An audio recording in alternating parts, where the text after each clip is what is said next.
So I like this pot because it has different temperature. So like when you make matcha, you don't want the water too hot. This is for matcha, and then all the way, this is black English breakfast. You set it higher. And what is this one here? It's keep warm. We didn't even have a keep warm. And I like it's all glass. It's no plastic. Very sturdy handle, and it's a big capacity. Great. Pretty cool pot. Yeah, it looks And great. look at it some out like that. Okay. It's all stainless steel inside.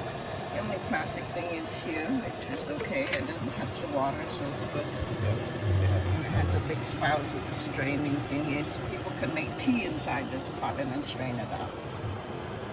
And it's very pretty. You can take it to the table. Great.